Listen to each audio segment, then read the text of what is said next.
Welcome to Decoding the Childcare Business. My name is Zuleika Hines, your host. Have you ever wondered what it's like to sit in the chair of a director, a group family daycare provider, or a family daycare provider? What are the things that are happening behind the scenes? What should your composure be? And what are the untold challenges of being a director in the childcare business? I cannot wait to share some information with you to help you understand the responsibilities and the satisfaction that you get from leading an organization. But before we get started, I want to first thank you for being a subscriber to the channel. Thank you for joining me week after week after week as we continue to unpack and look behind the scenes on what it takes to open, grow, and expand your own childcare business. Surviving the director's chair, the emotional cost of childcare leadership. Being a director can be deeply rewarding, but also profoundly lonely. The burden of fairness is heavy, and I want to impart with you some of my own personal experiences that may help you in your own journey, or at least make you aware of what are the things that you need to have in place to be a successful leader working in the childcare industry. But before we go on, we have our disclaimer. The content presented in this episode is intended for educational and informational purpose only. It does not constitute legal, human resource, financial, or professional advice. All strategies, policies, and perspectives shared are based on the host's professional experience and publicly available research. Every childcare program operates within a unique regulatory, cultural, and organizational context. Viewers are encouraged to consult with qualified legal, human resource, or educational professionals before implementing any policies or practices discussed herein. An investment in knowledge pays the best interest. Benjamin Franklin. I had a conversation with a colleague and she said to me, I feel overwhelmed. I have 2 teachers that just called out. I am applying for an SBA loan. I just received a call that they want to do an environmental assessment. I'm receiving an award. And right now, I'm just trying to keep my head afloat. Parents are calling me all the time, and I want to be present and there for them. But I still have to do payroll. I still have to do profiles. I just want to share that with you because I'm feeling overwhelmed. Folks, the feeling of being overwhelmed as a director is real. And those are things that we have to be aware of as we lead others in our organization, especially on behalf of children. Real talk. Let's take a deep breath. Before we move forward, let me ask you these questions and take a moment to reflect. Who do you lean on when the weight of leadership feels too heavy? And are there any outside organizations that you should tap into? Are your current boundaries protecting your emotional energy, or are they unintentionally isolating you from your team? When was the last time you made a decision for the greater good that caused you personal popularity? And how did you handle the fallout? I had an amazing program director at my school. She was relatable, parents loved her, teachers got along with her, and they respected her as well. I also gave her more responsibilities because I saw that she really embraced them and took charge of them. I was so pleased. It had taken me a while to find the perfect program director, and I found the person that I knew would help the organization continue to grow as I continued to grow as well. But to my surprise, I found out that she was conducting a business on company time. She was on Instant Cart, and she was doing Zoom calls, she was conducting meetings with the field team, and she was managing this when I was not there. And I could not be there all the time. I had training to do, compliance and payroll, meetings with parents. But all the while, this continued to happen. How did I find out? I found out because all of my computers have a special security system. When you work with children, you take photographs, you have communication with other families. It is important to secure your system. It also provides us to have authenticity and clarity to ensure that the systems that are in place were used adequately. It was through the network security process that this incident was identified. I was devastated. the time that it takes to find a person that you really like, time to have that person connect with your team, the money spent on training and workshops, all gone, all disappeared because of this selfish act. I had to let her go.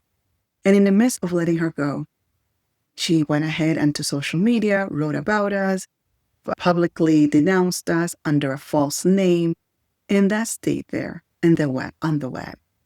I couldn't really discuss the matter with the parents and the teachers because some things are meant to be kept private.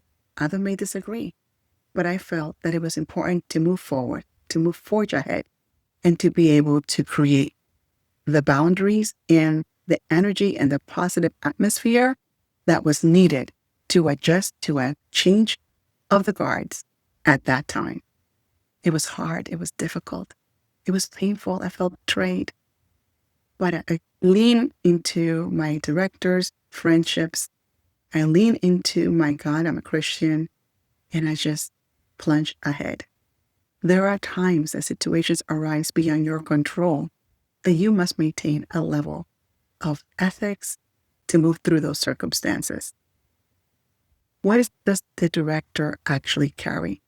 We carry regulatory compliance and licensing, staff hiring, supervision, and retention, child safety, development, and oversight. We're responsible to ensure the family have the communication they need and that they're forming positive relationships with their teachers. We handle budget and enrollment in operations. And we're also the emotional labor. We are the rock that people lean on, both teachers and parents, to share their deepest thoughts and their deepest worries. All the while, we're holding on to our own challenges and our own circumstances. It is lonely at the top, and you must create ways to lean on others in a safe and healthy way, because we're not working 40 hours a week. We're working 50, 60, 80 hours a week, sometimes over the night and on weekends. They say that emotional exhaustion is the single greatest driver of a director turnover in children in management and is largely invisible to those outside of the role. Because of the burden that you carry, it feels lonely because you're the only person to do payroll. You are the only person where that compliance falls into, especially if you have a small program like a group family daycare or a family daycare program. Even as you grow your program, you become more removed from the day-to-day encounters with family and children. And how do you create those connectivities, those moments of connections? For me, as my program grew into multiple centers, Parent Breakfast was a place for me to come and see the parents and engage with them and develop a sense of community. We then extended to the staff luncheon time, where staff brought food from home and we ate together once a month. Teachers that didn't know how to cook were able to learn wonderful recipes from the other teachers. It created community and collegiality. So when you have these times of coming together, not only does it give you the opportunity as a director to connect with your families, with your teachers, and with the children, but it also helps the school as a whole become part of the greater community. And those are ways that you can go ahead and re-energize yourself in the work that you do. I remember those hard days when I was doing payroll and I had to make sure that all my contractors were paid, that after I was done with that task, the greatest satisfaction I had was to go into the infant room and just sit on the floor and be part of their circle time or their free play time. And that for me was a way to connect and be able to be present in the classroom. It is gratifying and lonely. It is a paradox. The dual natural role of a leader.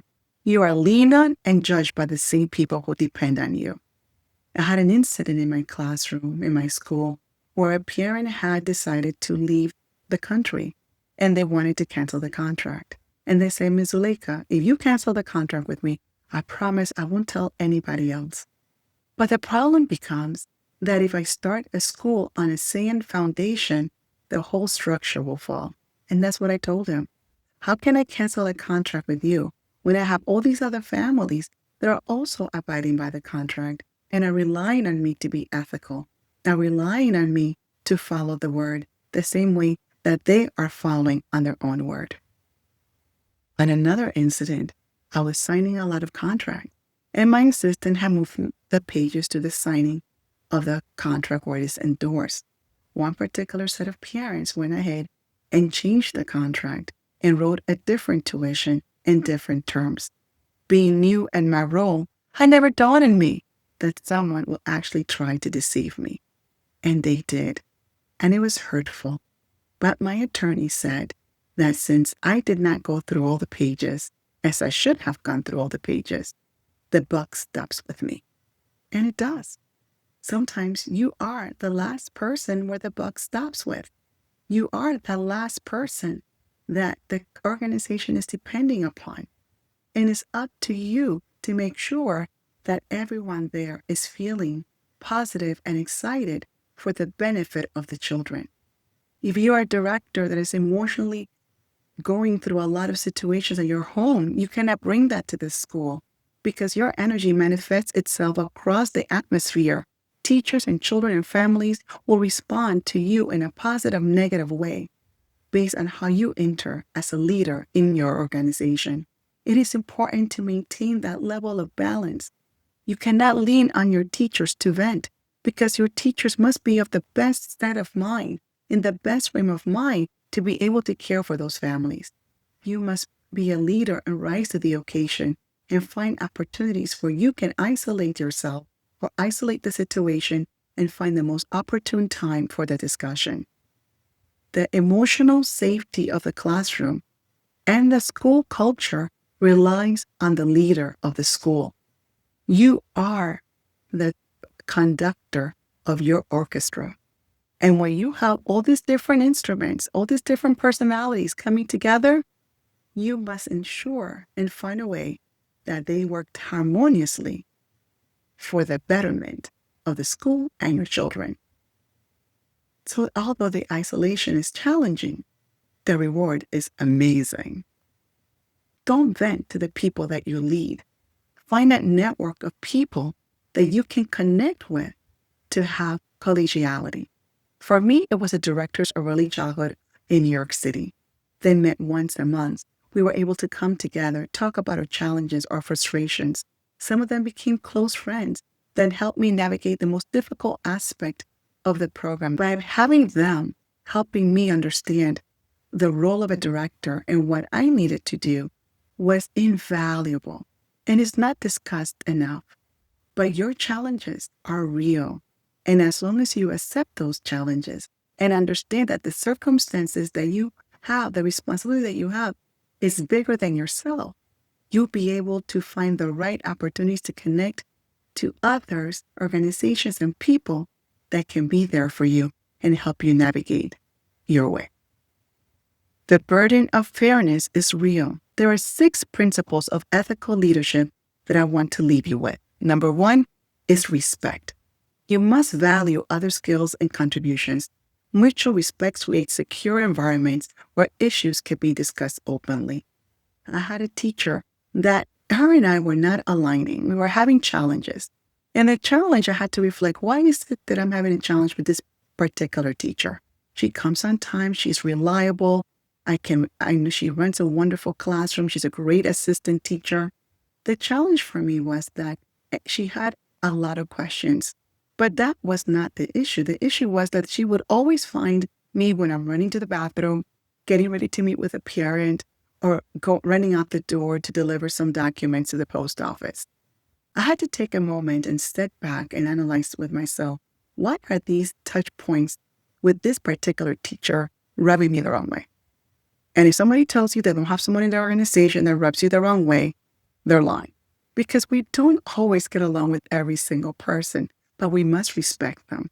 When I found out that the problem and the matter really was the timing, and she needed validation to feel secure in her role, we were able to overcome them.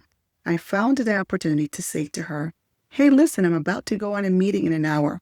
Is there any questions you have for me before I go? Or tomorrow, I'm going to be really busy doing payroll.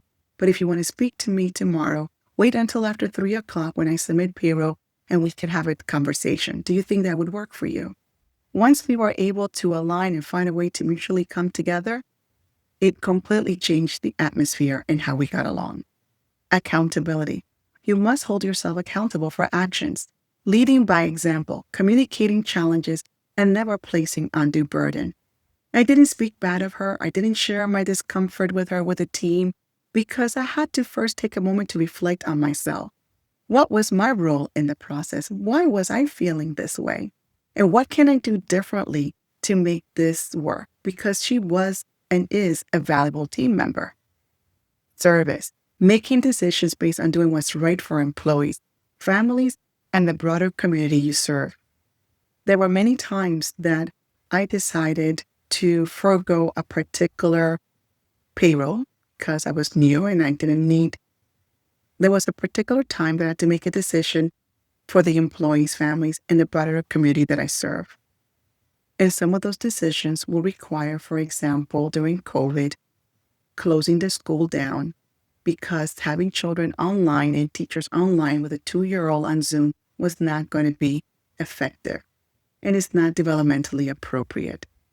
So I still had to take the burden of being responsible for all the expenses of the school, even though I was not taking any tuition. But at the end, I was glad that I did that because we were able to open. Families felt excited to come back to school. Teachers didn't feel overwhelmed or burdened, and they were just as excited to contribute to the program and provide the curriculum and apply it with the children. They were just so thrilled. Being honest, transparency builds trust. Speaking openly about issues empowers others to make the right decision with clear information. It is important to be honest with your teachers and with your parents. You cannot cancel a contract because other parents are counting on you to be ethical because they also have circumstances that they cannot control. Some parents are getting laid off, some parents are moving, but they chose to abide by the contract. When you start making a decision about who is more important than the other person, you start creating holes in your organization. You start creating uncertainty. And over time, trust starts to deteriorate. Justice, ensuring everyone is treated fairly, building equitable work environments where policies are applied consistently to all. When I had that wonderful teacher that was coming to school late, she was coming to the school 15 minutes late, wonderful teacher, but continuously came late. After a time, I had to let her go, not because she wasn't wonderful, but because the lateness created uncertainty in the classroom. Teachers were not sure how to plan their morning, if they were going to be able to have circle time or planning to go outside because they needed another person to go outside. Activities like cooking activities were being delayed or shuffled around. When they were having visitors coming in, they weren't sure if that teacher will be present or be on time. If you allow a teacher to continually abuse the policy of the organizations, the good teachers will leave you, and you don't want that. Community, viewing the school as a community, building inclusion into the decision-making process, and encouraging collaboration. One of the greatest ways that we build community is that we celebrated all the cultures in our program. One morning, it was the Chinese New Year, and we were playing the Chinese New Year. And one of the parents said, "Oh my goodness, no one has ever done that for me before." Another parent was actually Australia, an Aussie, and she was born on Australian Day. And when she came into the morning classroom, the morning song was in Australian music for Australian Day. She was so pleased to feel seen, to feel validated, and to feel part of the community. When you have professional boundaries that differentiate the actions that are professional, appropriate, and those that are unprofessional, they are the guardrails that protect both the educator and the families. Professional boundaries differentiate between actions that are professionally appropriate and those that are unprofessional. They are the guardrails that protect you and your organization. Leadership is about doing what is right, even when it's unpopular. The 6 principles of ethical leadership are so important for you to keep in mind, for you to say to yourself, how am I leading in this organization? What am I doing to ensure that the school feels a sense of community, that they feel that the policies and procedures that I have in place are fair? How am I being viewed by my team? Am I making the right decisions? Am I choosing the right tone? Am I entering the space with a sense of happiness and positivity that will go ahead and be so magnetic that would spill over in the organization? Am I walking in the classrooms and saying good morning to my team? Every morning that I walked into my school, I made a point of going to each teacher and each classroom and saying good morning. Even though leadership is challenging and difficult, it is one of the most rewarding experiences I ever had. And I hope that in our next episode, I can guide you on some key steps that you can do to build a sense of community amongst your teachers. I want to thank you for taking a moment to be with me here today and learning about the challenges of leading an organization. My name is Zuleika Hines. Welcome to Decoding the Childcare Business, and I cannot wait to meet you. See you on our next episode.